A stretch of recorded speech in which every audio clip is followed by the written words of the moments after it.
Seguimos en la hora de los pueblos. Hablabas, Alejandro, acerca de los medios como parte de las algaradas golpistas o destituyentes en América Latina. Sí, la libertad de expresión es la libertad de empresa. Es el sello que todos los que trabajamos en los medios lo tenemos absolutamente claro. Es muy notable la diferencia entre venir acá a un pequeño medio independiente y trabajar en Clarín o en La Nación o en Telam. No tiene nada que ver. O sea, son dos cosas distintas. Vos no podés decir como periodista lo que pensás. Esto es una realidad que no es la más importante. La más importante es cómo articulan a partir de la propiedad de los medios, que no es solo la propiedad de los medios. Ningún empresario de medios tiene solo medios. Tienen medios y otras empresas a las cuales favorecen y otros acuerdos interempresarios. Son parte del poder empresarial. Son parte del poder empresarial. Un hecho periodístico aislado. No, eso olvidémoslo. Ese romanticismo decimonónico, o sea, ya fue... Antes, yo creo que antes de la Segunda Guerra ya estaba liquidado ese papel. Cuando el general Perón expropia la prensa, introduce un elemento de debate distinto a la protesta y la vanguardia versus La Nación, a la tribuna de doctrina, como decía. El guardaespaldas que dejó Mitre, como decía Homero Mansi. Esto cambió y entiendo que para siempre. La omnipresencia esa que yo decía, incluso de los multimedia, porque es más ostensible la televisión y la radio, la presencia de la televisión y la radio, que la del impreso, porque el impreso tiene una perdurabilidad que por ahí... Tiene una suerte de retaguardia de prestigio, el impreso, que es lo que brinda sostén a los otros soportes. Sí, además... Un debate medio técnico. Además se sostiene en el tiempo. Ahora, es correcto el diagnóstico. Sin embargo, yo me pregunto, porque lo que uno dialoga, sobre todo con los pibes, es la influencia de los medios. Es vasta, pero relativa. Tan relativa como organizado esté un pueblo, cómo contraste tenga con otros medios que puedan dar el debate. ¿Cómo lo ves, Carlos? Sí, yo creo que es relativa en función de que vos abrís la puerta de tu casa, salís a la calle y la realidad es generalmente otra de la que te pintan los medios. Sí. Eso que a veces decimos en el chiste, el servicio meteorológico te dice que no va a llover y salís y está lloviendo. Bueno, esto se aplica a todo lo que de alguna manera ocurre con respecto a los medios. El problema es qué porcentaje de nivel de conciencia tiene ese señor o esa señora que abre la puerta y sale a la calle. Yo creo que en los últimos años, en las últimas décadas, ha habido un proceso de desideologización muy grave, muy clara por parte de esta penetración cultural que sufrimos, que viene de la misma matriz, que después pone las bases militares, las invasiones. Bueno. Y esto influye a favor de los medios, de estos grandes medios hegemónicos.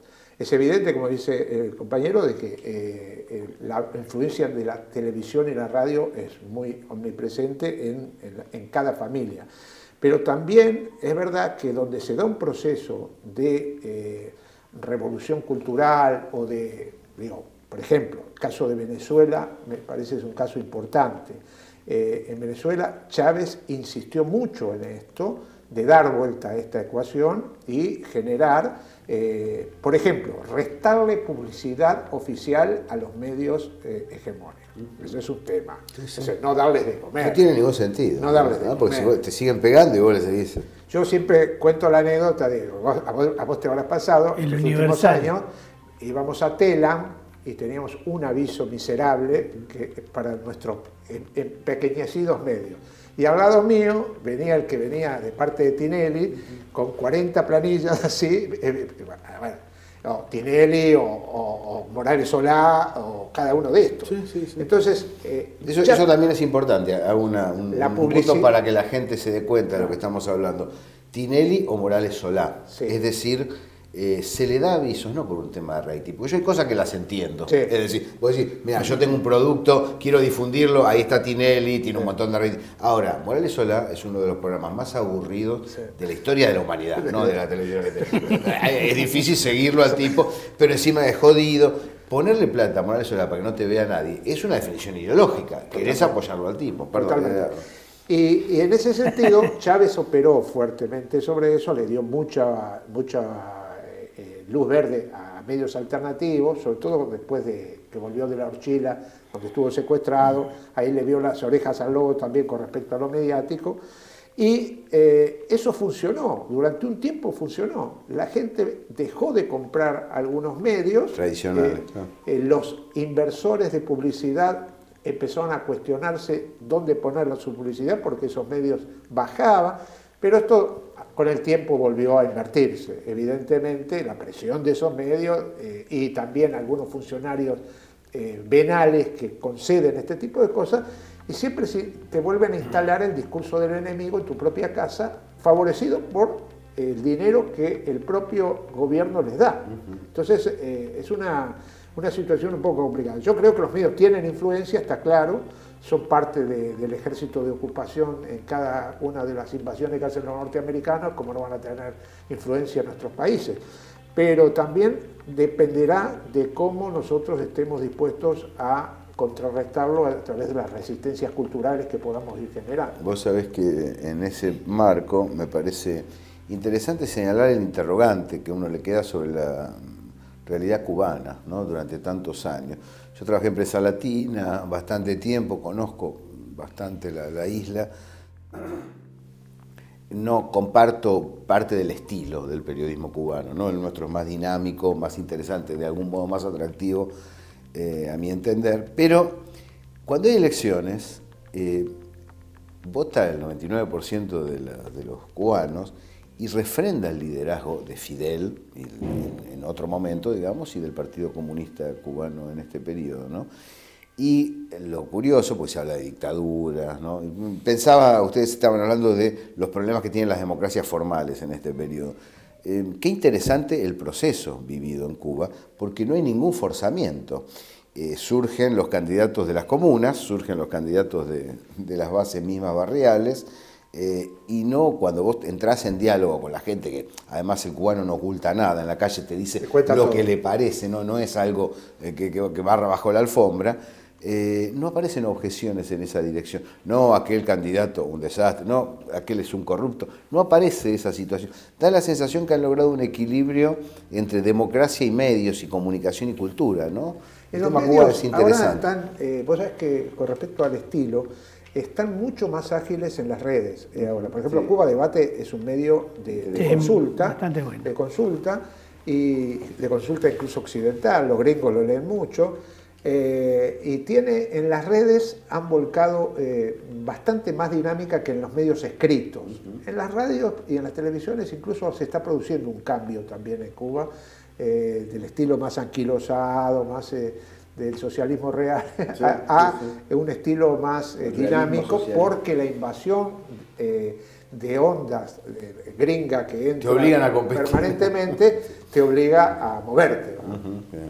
Sí, yo de cualquier manera, antes, en el intervalo, hablábamos del problema que se plantea del sistema en el cual queremos vivir. O sea, estas cuestiones de clase contra clase nos obligan a pensar en qué tipo de socialismo viene después, porque hoy cuando venía para acá le digo a mi mujer, me gustaría hablar de socialismo. Me dice, ¿pero de qué socialismo?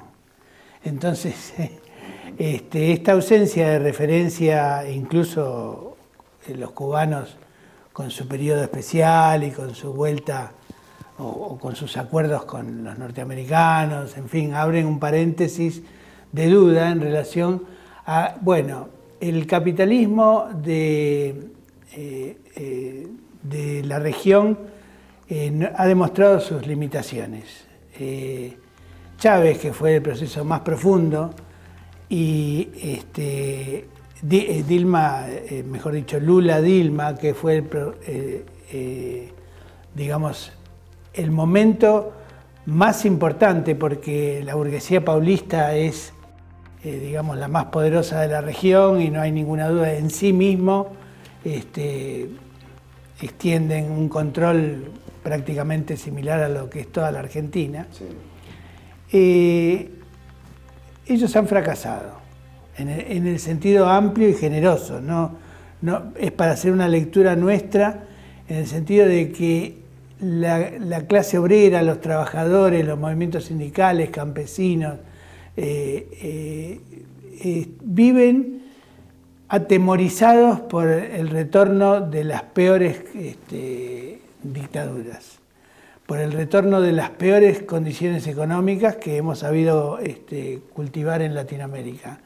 Eso quiere decir que no han traído paz, estos procesos que no, salvo el venezolano, digamos, no estuvo impregnado de violencia, porque han sido procesos electorales, por así decirlo, plasmados más por la debilidad de los anteriores que por nuestras propias conquistas, nos obligan a pensar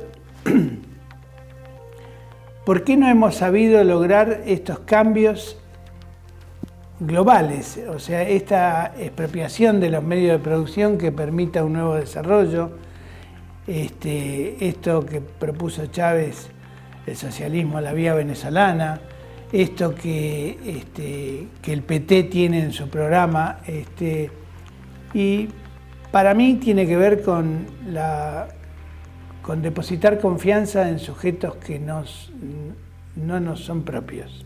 También tal vez en que ninguna victoria es definitiva.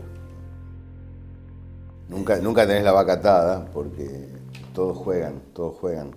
También me gustaría pensar si hay otras opciones, porque durante más de 50 años todo el planeta se debatió entre socialismo o capitalismo y no sé si no hay otras cosas en discusión aquí. Si les parece, en el siguiente bloque nos zambullimos con total franqueza en el tema. Estamos en La Hora de los Pueblos, estamos en ANUR TV, una coproducción de ANUR TV y La Señal Medios.